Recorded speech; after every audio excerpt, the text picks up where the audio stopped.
All right, hey guys, we got installment 3 of our missing stitch segment, and these are getting kind of fun because I'm having to try to find some obscure stuff to show you guys.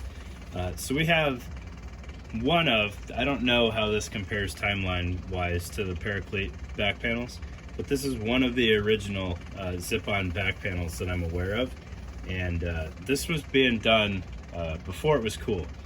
All right, so this is from Diamondback Tactical. If you're not familiar with that company, they don't exist anymore. I want to say they kind of rolled into Tier Tactical, but I could be wrong on that. But they also went by Battle Lab. I don't know if that was like a subset or a separate brand name. It's very confusing because I wouldn't know who to ask. But if you go back, maybe on eBay, you can search both of those, Diamondback Tactical and Battle Lab, and you'll find different things that pop up based on what label was on it at the time. But they used to have a sweet catalog, and every once in a while would run some just absolutely gnarly clearances on this stuff, and you'd get it like 70% off. It was wild. But it's a two-part system, so you've got a Mollyon panel right here. You can see it's pretty extensive. It's 6 columns wide and it's fairly tall. Or six columns wide, and looks like you needed 1, 2, 3, 4, 5, 6, 7, 7 rows. So it's a pretty stout size. And I did check; it is not cry compatible. Somebody's going to ask me that, but because the zipper hole is not on both sides, it was a non-starter from the get-go. All right, but so you had the panel, which in itself was a full Molly panel. So if you didn't want the zip on at the time, you could zip it off, thread some stuff on, and you didn't have to take off your whole panel, which works out pretty well if you put like slap charges or hydration bladder in here and kept it fairly thin. You could actually double up, which I've done on some other things before, and it works out pretty well. Plus it kind of takes that slack out of the zip-on portion, which I meant to mention in the cry video. All right, so you had the zip-on mount right there, and then you had this wicked zip-on portion. So you've got a tool carrier here, which is a hardy chunk of PVC. I believe that's 2-inch PVC there. So you can put a pretty good sized tool in there, and then you had a series of pouches. So you had this like JanSport REI keyring lanyard retainer here in these the bottom pocket, which is a good size.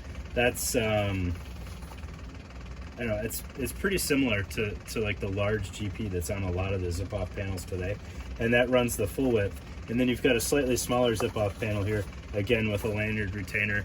No Velcro or anything, because Velcro was not the hotness back then. And then up top, you've got this flapped pocket, which was a 4-banger pocket. And you could actually keep that open or run it closed. And then you had room for any kind of IFF or advertisement patches there based on whatever agency you work for.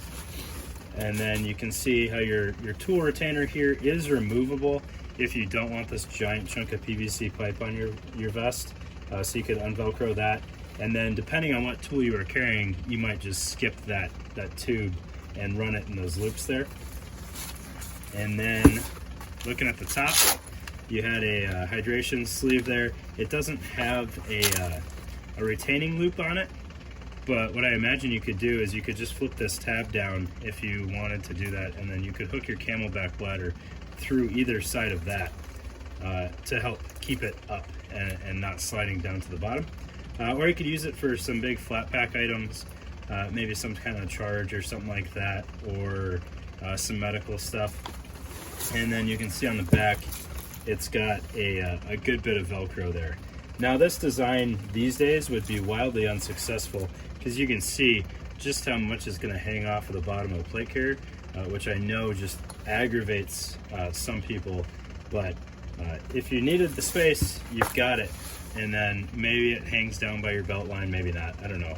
I've never really had a huge issue with that, but I also have a little bit longer torso. So that is this one is branded Battle Lab, but it's made by Diamondback Tactical or vice versa. I never figured it out.